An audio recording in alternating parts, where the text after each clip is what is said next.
Bueno, pues vamos a continuar con los mandatos que el Señor Jesús nos ha dejado. Hemos visto mandamientos, ¿no? Mandamientos que el Señor Jesús nos ha dado. Y obviamente la finalidad, ¿no?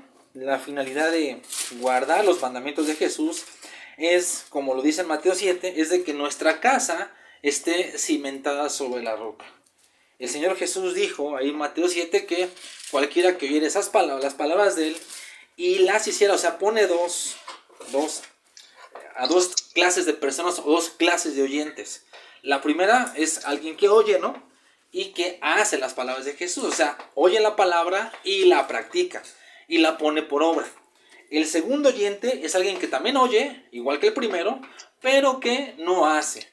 Y obviamente uno y otro hay una gran diferencia en cómo edificaron su casa y en cómo fue después su vida misma, ¿no? Pero si vemos o lo comparamos con Lucas 6, si vamos rápidamente a Lucas 6, ahí muestra la misma imagen, ¿no? O la misma ilustración, pero dice que hizo algo el que oyó, ¿no? Dice ahí en Lucas capítulo 6, del versículo 46 al 49. Y dice algo que profundiza un poco más acerca de la importancia de no nada más escuchar, sino hacer las palabras de Jesús. Y es por eso que mucho creyente o mucho cristiano anda con su casa sobre la arena y fácilmente ha sido derrumbada, fácilmente es derrumbada por los problemas, por las aflicciones, por las persecuciones, por los padecimientos, y no se mantiene firme. No es por cuestiones de circunstancias, no es por cuestiones familiares, sino porque no ha atendido lo que el Señor Jesús dijo que hiciéramos. En este caso, si han escuchado la palabra en las iglesias, han escuchado predicaciones, han escuchado a pastores, han estado en iglesias, pero no han hecho lo que Jesús les ha mostrado a través de los líderes o a través de sus palabras. Ahora, unos podrán decir, bueno, es que en la iglesia donde yo estaba, pues el líder era carnal, el pastor era carnal. Sí, aunque fue carnal o era carnal o fuese carnal, aún así, a pesar de eso, Dios habla a las personas y los usa para eso. Entonces ahora sí que no hay excusa, más bien es una cuestión del corazón, es una cuestión de realmente querer hacerlo. Y si no se hace y nada más se escucha, entonces la casa no va a estar firme y fácilmente va a ser derrumbada por las cuestiones o las adversidades. Y aquí en Lucas capítulo 6, del 46 en adelante, fíjense lo que dice el Señor Jesús. Dice, ¿por qué me llamas Señor, Señor, y no hacéis lo que yo digo? Imagínense nada más, ¿no? Alguien que le llame Señor, Señor, tú eres mi Señor, tú eres mi Dios, pero no hace lo que le dice, o no ha hecho lo que él ha estado diciendo. Entonces algo como que no checa, ¿verdad? Y dice el versículo 47, todo aquel que viene a mí y oye mis palabras y las hace, os indicaré a quién es semejante, y pone la misma ilustración. Semejantes al hombre que al edificar una casa, fíjense aquí lo que dice, cavó y ahondó. O sea, no nada más puso la casa por encima, sino que realmente puso un cimiento, realmente se esforzó por poner un cimiento. O sea, habla de que no nada más puso la casa o tenía las cosas para poner la casa, sino que realmente hizo todo un trabajo, hizo todo un esfuerzo para que esa casa estuviera sobre un fundamento firme, sobre algo sólido. Y puso el fundamento sobre la roca, el fundamento es Jesús. Y dice, y cuando vino una inundación, el río dio con ímpetu contra aquella casa, dice, pero no la pudo mover. O sea, este creyente o este oyente, al hacer eso, al ahondar, al cavar, al esforzarse por poner su casa firme, dice que incluso cuando vino una inundación, dice que ni tan siquiera la pudo mover. O sea, entonces, si nosotros ponemos el fundamento en nuestra vida, que es Jesucristo, entonces van a venir aflicciones, van a venir circunstancias adversas, van a venir pruebas, luchas, pero ¿sabes qué? No vamos a ser movidos, tu casa no va a ser movida, tu casa, tu templo, el templo del Espíritu Santo, tu familia, ¿sí? Aunque sea difícil, aunque parezca que sí, pero va a estar firme, va a estar cimentada. Porque estaba, dice, fundada sobre la roca, sobre Jesús. Mas el que oyó y no hizo, semejanza al hombre que edificó su casa sobre la tierra o sobre tierra, sin fundamento, ¿no? O sea, edifican su casa sobre ideas propias, edifican su casa sobre conceptos propios, sobre interpretaciones propias. Entonces está sin un fundamento, y por eso dice Jesús, contra la cual dice, el río dio con ímpetu, dice, y luego cayó, y fue grande la ruina de aquella casa. Tristemente, hermanos y hermanas, así hay muchos hogares cristianos. Están en ruina, están en una ruina familiar, están peleados unos a otros, están con rencores unos a otros, en su propio hogar. ¿Por qué? Y hablo de familias creyentes, familias cristianas.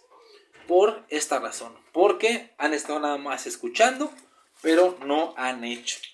Como también, obviamente, hay otras que se han mantenido muy firmes, y han estado muy firmes. ¿Por qué? Porque han escuchado y han puesto por obra y han hecho lo que Jesús hizo, y es por eso que su casa se ha mantenido firme y estable, ¿no? Entonces, eso nada más para enriquecer un poquito la introducción, porque es importante ver el por qué estamos atendiendo estos mandamientos y el por qué Jesús nos dijo que los guardáramos, porque a final de cuentas es lo que va a hacer que nuestra casa sea edificada sobre la roca y va a hacer que sea firme, y aunque vengan muchas cosas en nuestra vida adversas, vamos a permanecer en Jesucristo en el fundamento. Entonces, dicha esta introducción, vamos inmediatamente al mandamiento número 144. Nos quedamos en el 143. Vamos al mandamiento 144, que está en Mateo capítulo 16, versículo 24.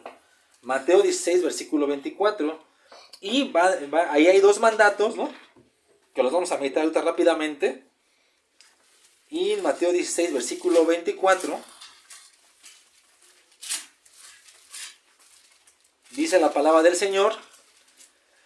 Dice, entonces Jesús les dijo a sus discípulos, si alguno quiere venir en pos de mí, niéguese a sí mismo y tome su cruz. Es una de las cosas que más se ignoran a lo mejor dentro de nosotros como cristianos, ¿no? Porque de alguna manera el Señor Jesús dijo qué condiciones, o sea, sí puso condiciones para poderlo seguir y para poder ser su discípulo, ¿no? Muchos pueden decir que son discípulos de Jesús, o podemos decir, pero realmente habría que examinarnos a la luz de la palabra o a la luz de esto que vamos a ver, para ver si realmente, ¿no?, estamos siguiendo a Jesús, si realmente lo queremos seguir y si realmente queremos ser sus discípulos, ¿no?, o si realmente somos discípulos, ¿no?, en base a sus palabras. Y bueno, para poder examinarnos un poco más, tenemos que comparar otros textos a la par de este, ¿no? Porque, por ejemplo, ¿no?, ahí en Mateo capítulo 10, versículo 38, dice algo similar, ¿no? Porque aquí ya se dijo que uno se negara a uno mismo y tomara la cruz, ¿no? Si alguno quiere venir en pos de mí, ¿no? O sea, no dice, cuando vengan en pos de mí, dice, si alguno viene en pos de mí, ¿no? Y en el versículo 38 de 10, el Mateo 10, versículo 38 dice, y el que no toma su cruz y sigue en pos de mí, no es digno de mí. Ahora, en Marcos, inmediatamente pasamos a Marcos 8:34. Marcos 8:34.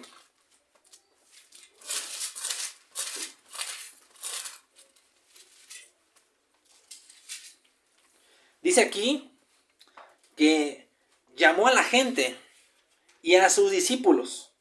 O sea, dice, llamando a la gente, a sus discípulos, les dijo, si alguno quiere venir en pos de mí, dice, niéguese a sí mismo y tome su cruz y sígame. Aquí ya les dijo, ¿no? Si alguno quiere, ¿no? Entonces, obviamente, si nosotros queremos seguir a Jesús, si tú quieres seguir a Jesús, entonces, esa es la primera condición. Niégate a ti mismo, que es el mandamiento número 144. Niégate a ti mismo. Ahorita vamos a ver lo que significa. Pero antes, vamos a ver otro texto donde nos amplía un poquito más acerca de lo que es tomar la cruz, ¿no? E incluso lo dice cada cuándo hay que tomarla, ¿no? Lucas capítulo 9, versículo 23. Lucas capítulo 9, versículo 23.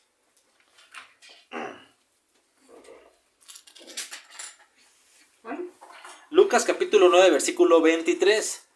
Aquí también dice que les decía a todos, ¿no?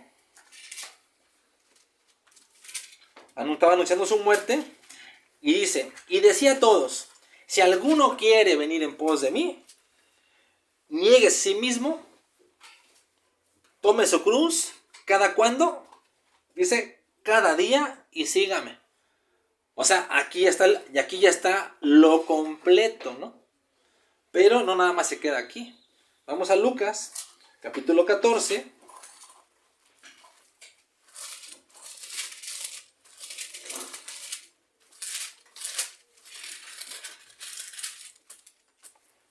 Versículo 27.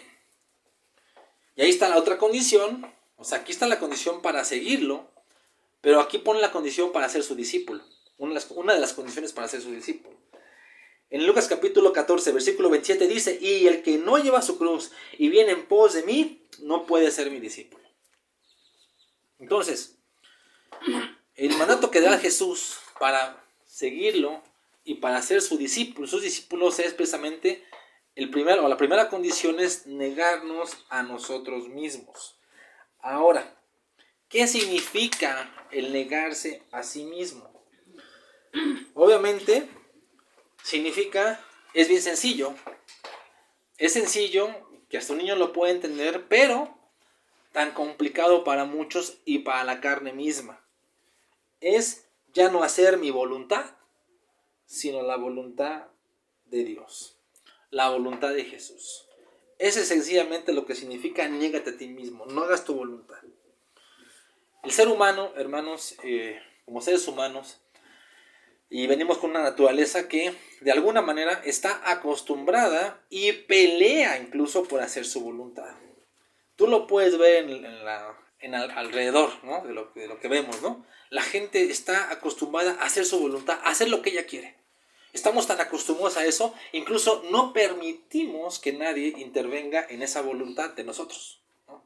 Cuando alguien interviene en esa voluntad, entonces nosotros siempre vamos a manifestar o a justificar nuestros hechos o nuestro querer, ¿sí? Con palabras como yo tengo derecho a pensar por mí mismo, yo tengo derecho a elegir por mí mismo, yo tengo derecho o yo puedo elegir lo que yo quiero, ¿no? Yo puedo elegir lo que me gusta, yo puedo elegir lo que quiero o no quiero hacer. Son palabras que te encuentras o que nos encontramos cotidianamente en el mundo. En las conversaciones cotidianas así se encuentran estas palabras. Las personas que siempre quieren estar buscando justificar su voluntad o hacer su voluntad con que tienen derecho a elegir lo que es bueno para ellos. Incluso padres dicen, yo decido qué es lo mejor para mis hijos, ¿no? Es que aquí el que manda soy yo. Aquí yo digo todas las reglas, aquí yo digo qué es lo que se tiene que hacer. Es que yo me voy a comprar lo que yo quiero, es que a mí me gusta vivir como yo quiero. O sea, todo va de la mano con hacer la voluntad propia. Obviamente cuando Jesús les dice esto a sus discípulos, a la gente, pues choca totalmente porque dice, pues ¿cómo, no? O sea, ¿cómo me voy a negar a mí mismo? ¿Y cómo yo voy a dejar de hacer mi voluntad y hacer la voluntad del Señor? Pero a final de cuentas es lo que el Señor Jesús puso como condición para poderlo seguir. Hacer su voluntad. Y desgraciadamente, hermanos, si nos examinamos, a veces nos daremos cuenta y somos honestos con nosotros mismos de que muchas de las veces hacemos más nuestra voluntad que la de Dios. O sea, aun cuando muchas veces le decimos, Señor, tú guíame a hacer esto, ¿no? O guíame a hacer esto, pero la decisión la tomo yo. ¿No? Muchos andan así, ¿no? Señor, te pido la dirección para esto, te pido tu guía para esto, pero al final de cuentas terminamos tomando nuestras propias decisiones, no haciendo la voluntad de Dios, ¿no? En cualquier área que tú me digas, en cualquier área que podamos ver, financieramente, familiarmente, de trabajo, todo. Entonces, realmente lo que significa es precisamente eso, ¿no? Que ya no hagamos nuestra voluntad, que no seamos voluntariosos, ¿no? En pocas palabras, que ya no nos salgamos con la nuestra. O sea, porque parece que a veces vivimos como caprichos, ¿no? Como niños caprichudos, ¿no? Como que a veces si no se nos dan las cosas que queremos, nos enojamos, nos molestamos, y obviamente queremos, y todo es por salirnos con la nuestra, todo es por hacer nuestra voluntad. Un niño, cuando es pequeño, viene con esa tendencia y es por eso que chilla cuando no se le da algo, ¿no? Es por eso que cuando no se le da un dulce, no se le da un juguete, no se le compra algo, pues chilla ¿Y por qué? Porque quiere que se le compren a fuerzas ese dulce, quiere que a fuerzas le compren ese juguete. Y obviamente los padres tienen que pasar por muchas cosas para, bueno, si son padres piadosos y padres que realmente quieren poner orden en su hogar, van a disciplinar al hijo o al niño o a la niña para que precisamente se le quite eso. Pero, de hecho, pero al final de cuentas el niño siempre quiere salirse con la suya. Me recuerda a Susana Wesley, la esposa de John Wesley, este hombre misionero, el que hizo el metodismo, bueno, el creador del metodismo más bien, o la iglesia metodista para que se entienda. Susana Wesley decía que, y para los que me están escuchando, hermanitas, ojalá puedan ver ahí en internet la biografía de Susana Wesley. Ella decía que primero se tiene que, para que un niño pudiera ser enseñado, tenían que apoderarse o tenía que someter el padre la voluntad del niño, ¿no? Para poderlo hacer. Precisamente porque la voluntad del niño quiere imponerse, y por eso vemos que en muchos matrimonios, en muchas familias, los niños son los que dictan las órdenes. Los niños parece que son los niños los que dictan cómo se dejen manejar los padres y manipulan a los padres a través de berrinches, a través de enojos, a través de caprichos. Y terminan cediendo los caprichos de sus hijos porque no tienen el carácter o la valentía para poderlos educar, para poderlos disciplinar, para poderlos corregir. Y hablo de familias cristianas. Es que es niño, es que es niña, hay que dejarlo porque ella tiene que crecer. No, ¿cuál? O sea, de hecho la Biblia no dice eso. Él dice que lo corrijas, que lo disciplines cuando es necesario. Mucha falta de disciplina en muchos hogares terminan con hijos perdidos, terminan con hijos que la verdad dan muchos problemas a los padres precisamente por eso, porque dejan que los niños hagan su voluntad. Y obviamente nosotros como creyentes maduros a veces actuamos así, como niños caprichudos, ¿no? O caprichosos, ¿no? Que si no se hace nuestra voluntad nos enojamos, berreamos, hacemos berrinches, todo porque no se hace nuestra voluntad. Entonces, el negarse a uno mismo significa no hacer nuestra voluntad, es decir, negándonos a satisfacer los deseos de nuestra carne. Nuestra carne tiene muchos deseos de muchas cosas, y es por eso que nosotros tenemos que negarnos a nosotros mismos y tenemos que decirle a la carne que no. Porque acuérdate, hermano y hermana, nuestro peor enemigo no es el diablo. Nuestro peor enemigo somos nosotros mismos. Somos nuestro peor enemigo. Tu principal enemigo eres tú. Mi principal enemigo soy yo. No es el diablo. Hay muchos que la pasan culpando al diablo, ¿no? Por sus problemas. Es que el diablo me tentó, es que el diablo me hizo esto, sí, el diablo tiene una función que hacer. Pero acuérdense y se olviden de que como cristianos y como creyentes, nada va a suceder en nuestra vida. Si somos creyentes nacidos de nuevo y somos hijos de Dios, genuinamente nacidos de nuevo, se nos olvida que el diablo no tiene autoridad sobre nosotros a menos que sea permitida por Dios, ¿no? Entonces, obviamente, Dios permite muchas cosas en nuestra vida, incluso le permite al diablo hacer muchas cosas en nuestra vida, pero a final de cuentas, hermano, nuestro principal enemigo somos nosotros. Por eso, el peor enemigo es el egoísmo, ¿no? Nosotros mismos, ¿no? Entonces, el apóstol Pablo, en Gálatas capítulo 2, versículo 20, dice que él ya no vivía, él dice, mas ya no vivo yo, vive Jesucristo en mí, dice. Y lo que vivo en la carne, lo vivo en la fe del Hijo de Dios, el cual me amó y se entregó a sí mismo por mí, Gálatas 2:20. Pero ahí en Filipenses capítulo 3, versículo 3, él dice que no tenía confianza en la carne. Nosotros no confiamos en nuestra carne, no tenemos ninguna confianza en nuestra carne. Tú y yo no tenemos que tener ninguna confianza en nuestra carne. Y es precisamente el problema principal a veces del ser humano, del hombre, de nosotros mismos, de que confiamos demasiado en nuestra carne. Muchos confían demasiado en sus habilidades, en su experiencia, en muchas cosas que pueden hacer en la carne, y es por eso que están tropiece, porque confían demasiado en su carne. Y como no han aprendido a negarse a sí mismos a ciertos deseos, por eso caen constantemente. Entonces, es realmente ya no vivir para nosotros, sino vivir para Jesús, y que Jesús viva en nosotros para que Él viva la vida que tenemos que vivir. Ahora, juntamente con esto y a la par de esto, dice, toma tu cruz, ¿no?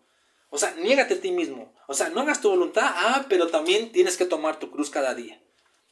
Es de llamar la atención que es la única cosa que Jesús dijo que hiciéramos todos los días. O sea, por ejemplo, ¿no? Y no quiero que me malinterpreten, porque al final de cuentas el orar, el leer, todo eso lo debemos hacer diariamente y constantemente, pero es de llamar la atención que Jesús nada más dijo que tomáramos la cruz diariamente, o sea, cada día.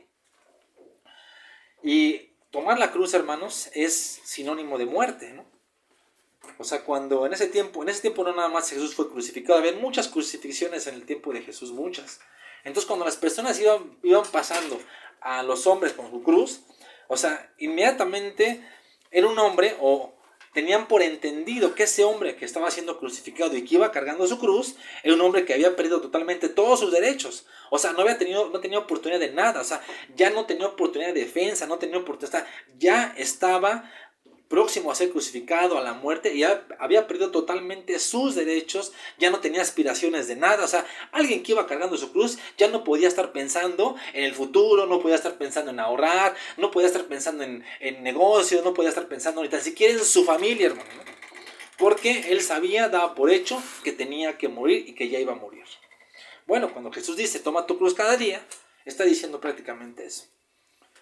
Date por muerto, ¿no? Diariamente, ¿no? Date por muerto a todo lo que pues hay en el mundo, ¿no? O sea, es decir, lo que dice en Gálatas, para que se entienda un poquito más, en Gálatas capítulo 5, versículo 24, dice que los que son de Cristo han crucificado la carne con sus pasiones y deseos. Entonces, tomar la cruz cada día es crucificar la carne con sus pasiones y deseos, o sea, hacerla morir. En Colosenses capítulo 3, versículo 5, dice algunas cosas que tenemos que hacer morir. Lo vamos a leer rápidamente. Colosenses capítulo 3, versículo 3. Habla de la nueva vida. Y en el versículo 5, perdón, Colosenses capítulo 3, versículo 5, dice, haced pues morir. Dice, perdón, hacer morir pues lo terrenal en vosotros. Y menciona una lista: fornicación, impureza, pasiones desordenadas, malos deseos, ¿no? Avaricia, que es idolatría. Muchos dicen, no, es que yo no fornico, yo tengo impureza, pero son muy avaros. La verdad, siempre están pensando en el dinero, en cómo sacar dinero, en cómo ganar dinero, incluso cómo sacar ventaja de los demás. En serio, yo he conocido muchos creyentes, ¿no? Que siempre andan buscando cómo sacar ventaja de otros creyentes. Por dinero, por ganancia. O sea, todo le ven forma de dinero. Y lo justifican, incluso lo espiritualizan. Es que es para ayudar, es para la familia, es que porque Dios dice que hay que proveer. Pero a final de cuentas siempre están buscando sacar provecho a las personas. Todo por avaricia. Y no se dan cuenta que hay una idolatría en su corazón. Dice, cosas por las cuales, dice, la ira de Dios viene sobre los hijos de desobediencia, en los cuales vosotros también anduvís en otro tiempo cuando vivías en ella, dice. Y obviamente aquí menciona otra lista que tenemos también que dejar, como ira, como enojo, como malicia, como blasfemia, como palabras deshonestas de nuestra boca, ¿no? Como la mentira también. O sea, son cosas que tenemos que hacer morir diariamente, hermano. No sé cuándo fue la última vez que tú oraste y le dijiste al Señor, Señor, este día quiero tomar la cruz. Este día quiero morir, ¿no? Quiero morir a la ira, quiero morir al enojo, quiero morir al mal humor, quiero morir a los malos pensamientos, quiero morir a la lujuria, quiero morir a la lascivia, a la soberbia, al orgullo, a la vanidad. No sé cuándo fue la última vez que lo oraste así, hermano. Pero el Señor Jesús dijo que todos los días tenemos que cargar la cruz. Entonces, o que le hagas orado, Señor, este día quiero cargar la cruz, ¿no? Quiero tomar la cruz en este día, quiero morir a mi carne. No muchos están dispuestos, estamos dispuestos a hacer eso. ¿Por qué? A la carne le encanta satisfacerse, a la carne le encanta complacerse en cualquier área. Pero el Señor Jesús puso estas condiciones para seguirlo. Incluso Él dijo que si no se hacían estas cosas, si no hacíamos esto, entonces no éramos dignos de Él. Mateo 10:38. Y no podíamos ser sus discípulos. Lucas capítulo 14, versículo 27. Entonces, es de reflexionar, hermanos, ¿no? Porque esto es lo que realmente, o muchas veces, o no se enseña. En la primera iglesia que yo estaba, yo agradezco mucho porque la verdad fui muy bendecido por los pastores, por mis líderes, ¿no? Pero a veces no me enseñaban esto, ¿no? Que tenía que morir a mi carne, que tenía yo que cargar la cruz, ¿no? Entonces obviamente estaba yo más con la emoción, ¿no? Y las euforias, ¿no? Espirituales, pero me olvidaba, ¿no? Porque pues era iracundo, o sea, me dominaba la ira, me dominaba el enojo, me dominaba todo este tipo de cosas, ¿no? Que vine a aprender después. Pero a lo que voy, hermanos, es que estas son condiciones que puso Jesús, ¿no? Para poderlo seguir y ser su discípulo. Y si no estamos dispuestos a hacerlo, entonces, o por lo menos el ideal de tenerlo, entonces la verdad no vamos a llegar muy lejos. Y nuestro crecimiento espiritual no se va a dar, o se va a alentar, o va a llegar más tardado. Porque la madurez espiritual viene por hacer lo que el Señor nos muestra en su palabra, practicarlo y hacerlo. Entonces, aquí están dos mandatos, que es niégate a ti mismo, 144, y toma tu cruz, 145. Es el mandamiento número 145, toma tu cruz.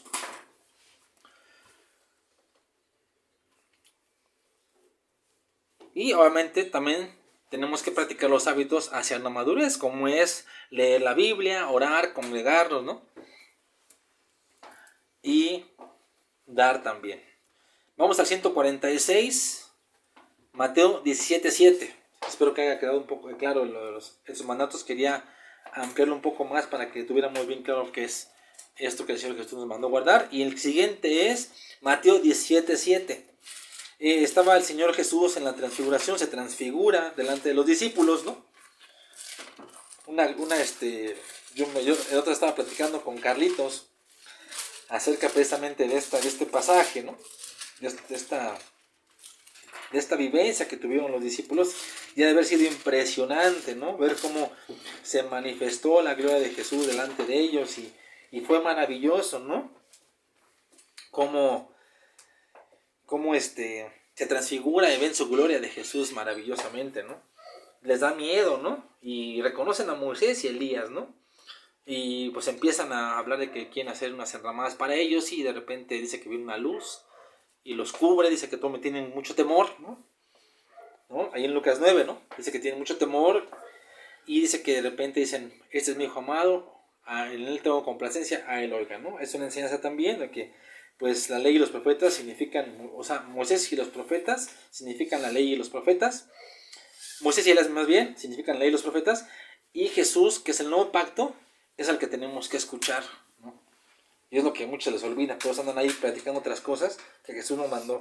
Pero bueno, esa es otra enseñanza. Y vamos al versículo 7. Y después de esto dice, ¿no? Dice que pusieron sus rostros. En el versículo 6 dice que tuvieron gran miedo. Entonces de repente Jesús dice que se acercó y los tocó y les dijo, levantaos, no temáis. Entonces el mandamiento número 146 es levántense. O sea, levántense. Es el mandamiento número 146. Levántense. Es de llamar la atención que en el Antiguo Testamento, ¿no? A todos sus siervos siempre les decía, levántate, ¿no? Se levante, ¿por qué? Porque, o sea, a Jeremías, Ezequiel, ¿sabes? Siempre decía, levántate, ¿no? ¿Por qué? Porque ellos estaban en el polvo, estaban postrados, estaban con una reverencia a Dios siempre. Y obviamente cuando les decía, levántate, es que él quería que hicieran algo, ¿no? O sea, quería que hicieran algo. O sea, en pocas palabras, lo que significa aquí es que hay una parte que le toca hacer a Dios y una parte que nos toca hacer a nosotros. O sea, no podemos dejarle todo a Dios, no podemos dejarle todo a Dios, porque Él siempre va a esperar o va a decirnos que hagamos algo.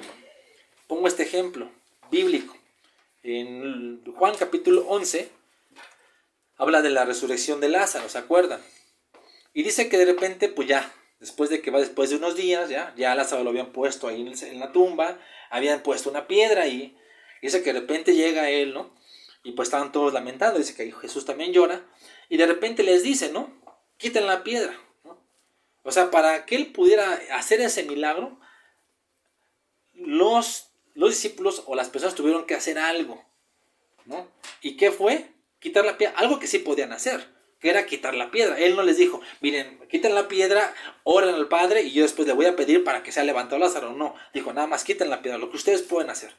Dice que ellos quitan la piedra, entonces el Señor Jesús hace el milagro de levantar a Lázaro. Entonces, aquí nos enseña que nosotros, hay una parte que tenemos que hacer nosotros. Y obviamente la parte más difícil, la parte más complicada, la hace Dios, ¿no? O sea, debemos hacer lo que podemos. Y Dios hará por y para nosotros lo que no podemos. y obviamente levantarse. O sea, ¿qué es lo que nos pide el Señor?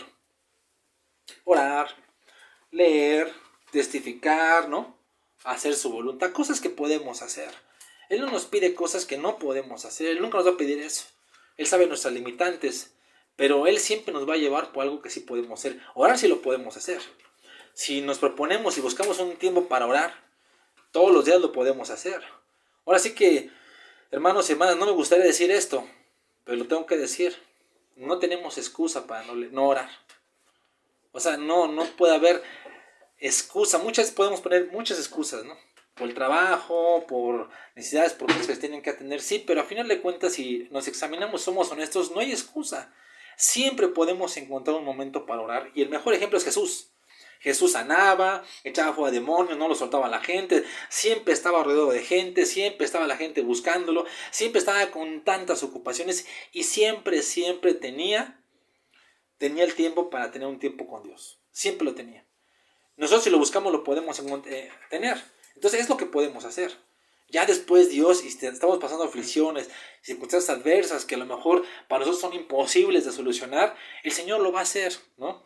Pero tenemos que hacer algo nosotros. Y es por eso que nos dice, levántate. Entonces, tenemos que hacerlo, ¿no?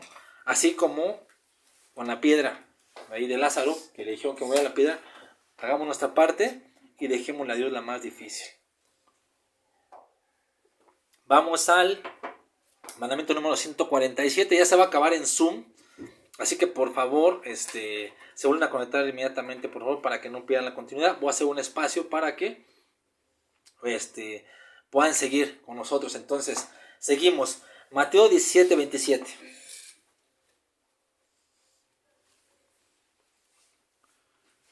Aquí vamos a ver 3 mandatos más, bueno, 4 mandatos más. Y dice, sin embargo, dice, para entender el contexto, dice que aquí habla del pago del impuesto, ¿no? Cuando de repente llegan los soldados y le dicen, tu maestro no paga los impuestos, ¿no? Y de repente se que va con Jesús y le dice, ¿no? Sin embargo, dice, para no ofenderles, ve al mar y echa el anzuelo, y el primer pez que saques, tómalo, y al abrir la boca, hallarás un estatero. Tómalo y dáselo por mí y por ti. Entonces el mandamiento número 147 es ve al mar. A Pedro le preguntaron, ¿no? Si su maestro pagaba los impuestos, que eran 2 dracmas. Jesús les aclaró que los hijos del reino estaban exentos del pago. Sin embargo, dice, para no ofenderles, dice, ve al mar, ¿no? Entonces, ¿qué quiere decir esto? Bueno, pues que debemos pagar el impuesto, ¿no? Los impuestos que tenemos. El mar representa el mundo, que es donde se encuentran los recursos para vivir. Estamos en el mundo, pero no somos del mundo. Pero por eso debemos de poner los pies en la tierra y trabajar para el sustento y el pago de impuestos del gobierno. Luz, agua, teléfono, todo lo que tenemos a la mano, procurarlo pagar. Eso es lo que significa esto, ¿no? Ve al mar. 148, echa el anzuelo. Inmediatamente le dice, mira, ve al mar, dice, y echa el anzuelo. Este es el siguiente mandamiento, o sea, el mandamiento 148. Jesús manda a Pedro echar el anzuelo. Ahora, es de llamar la atención que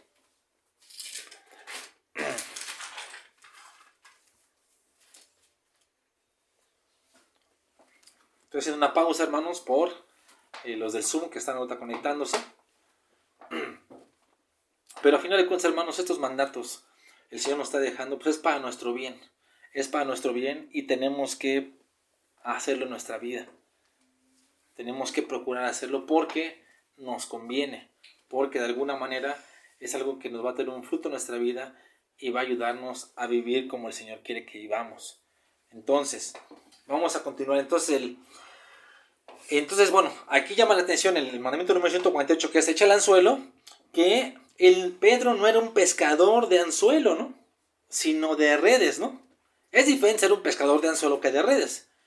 El de anzuelo es el que va al lago, ¿no? Y echa el anzuelo para estar cazando un pez, para comerlo, ¿no? Pero el de redes es para que pues, agarre muchos, ¿no? Y sin embargo le dice, ¿no?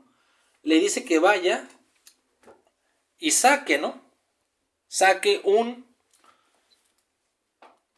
Eche el anzuelo. Ahora, ¿qué significa, no? O sea, movió a Pedro a hacer esto porque tenía que Pedro confiar en la provisión de Dios, ¿no? Y no en su experiencia. Es maravilloso esto, ¿no? O sea, si hubiera sido diferencia, es que mira, Pedro, con lo que tú sabes, ve al mar, echa las redes, ¿no?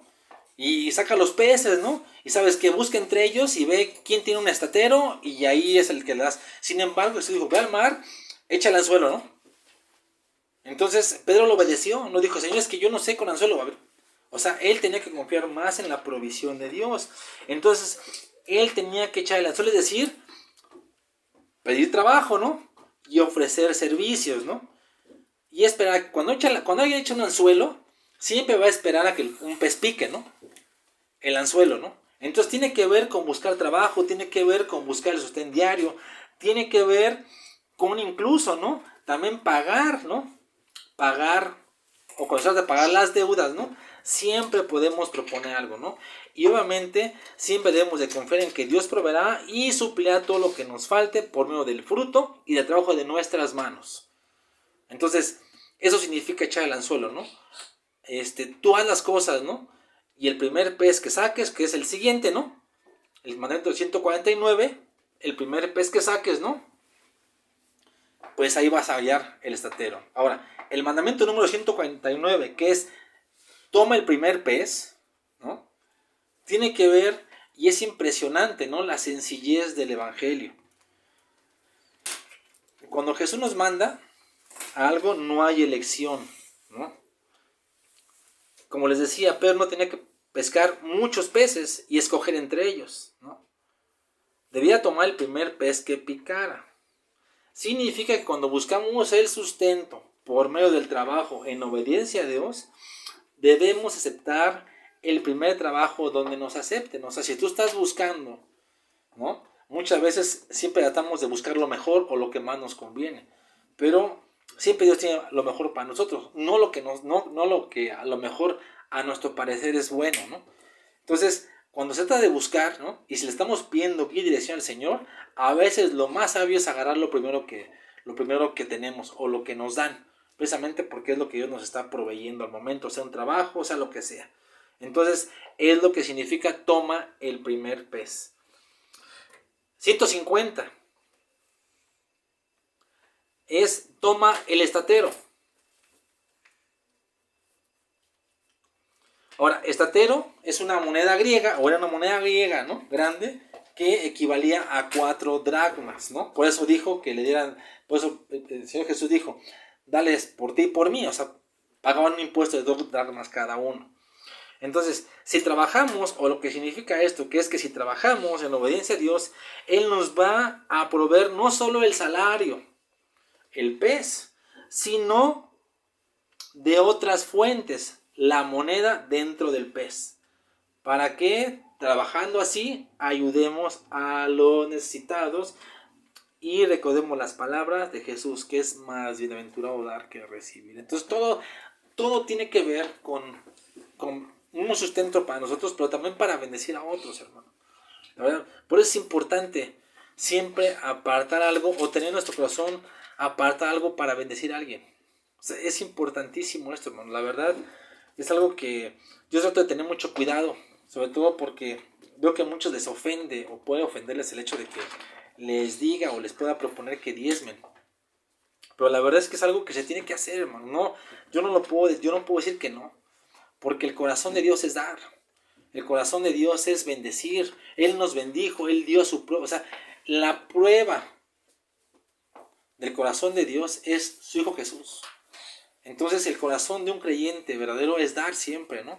Más bien siempre como que el hombre busca justificantes o como que estamos siempre justificando, ¿no?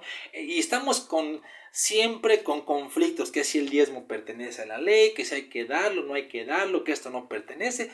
Y la verdad, muchas veces, y yo veo, y Dios a veces me muestra eso, que muy en el fondo de su corazón es porque no les gusta dar.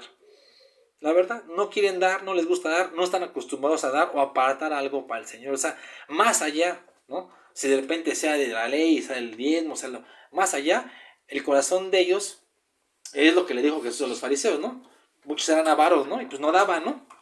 Y obviamente Él dijo que las riquezas tenían que hacer en los cielos, pero ya hemos visto que las riquezas tenemos que hacer en el cielo a través de dar al necesitado, a veces al pobre, y apoyar a la obra también, hermano. Entonces, es algo que también debemos de proponer en nuestro corazón. Ayudar al necesitado, ayudar al afligido, ayudar al que lo necesita, hermano. O sea, es algo que debemos de hacerlo. Y es una característica de un hijo de Dios, el dar, ¿no? Como le llames, ofrenda, diezmo, ¿no? Aparta algo, pero el corazón del creyente verdadero siempre va a ser el dar. Y la verdad es algo que debe estar en nuestro corazón siempre, porque es el corazón de Jesús mismo. Y es el corazón mismo del Evangelio. Buenas nuevas, dar, dar, salvación, dar bendición. 151 es paga tributos o impuestos. Es Mateo 17, versículo 25. Nos vamos a ir rápidamente. Mateo 10, versículo 25 es paga tributos o impuestos. Esto ya lo hablamos, que hay que pagar los impuestos, hay que pagar los tributos, ¿no? Y inmediatamente pasamos al mandamiento número 152, que está en Lucas capítulo 9, versículo 44. Lucas capítulo 9, versículo 44. Ya estamos acabando. Lucas capítulo 9, versículo 44.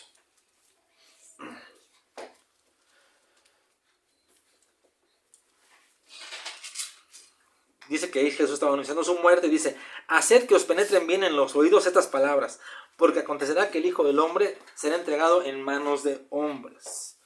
Entonces, el mandamiento número 152 es: hagan que les penetren bien en los oídos estas palabras. Hagan que les penetren bien en los oídos estas palabras. Ahora, de todas las cosas que Jesús predicó, enseñó y mandó, esto es lo que Él quiere que se nos quede bien grabado. Y debemos tener en memoria siempre esto, que es sus padecimientos, ¿no? Su muerte y su resurrección. Es lo que tenemos que tener siempre bien grabado. Sus padecimientos, su muerte y su resurrección.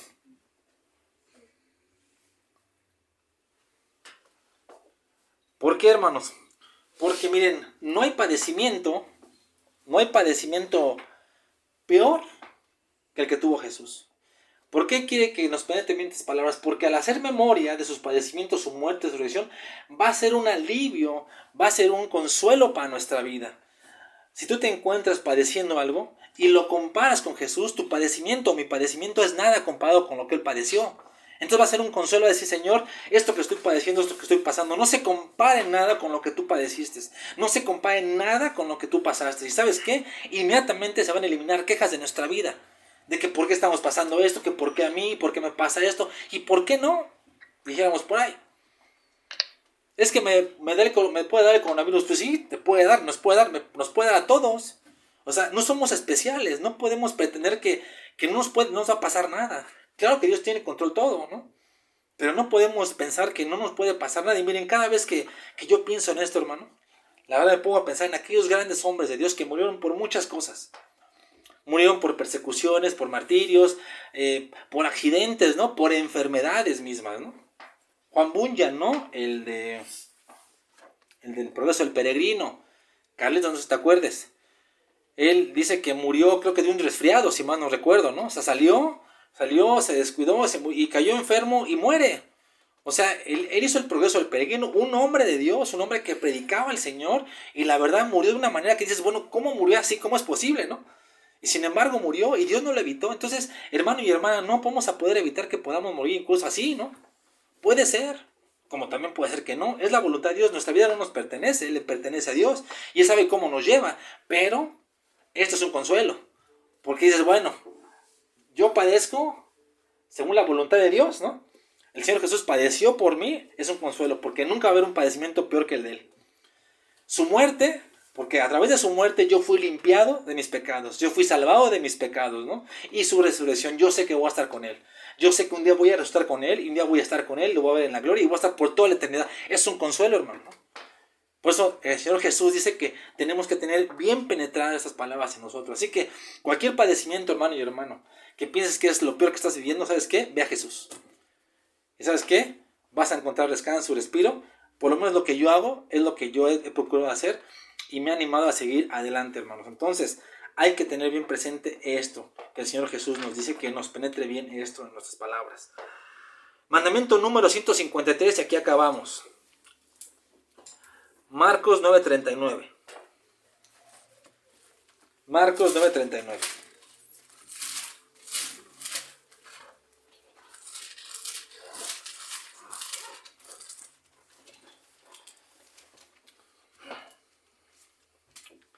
Vamos a leer desde el 38 hasta el 41 para entender el contexto. Dice: Juan le respondió diciendo: Maestro, hemos visto a uno que en tu nombre echaba fuera demonios, pero él no nos sigue y se lo prohibimos porque no nos seguía.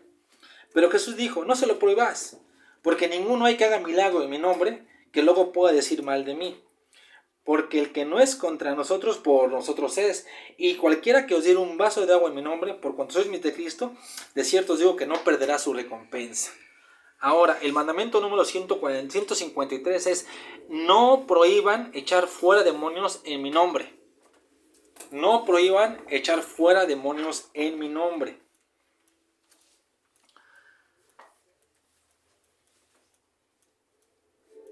Fíjense nada más.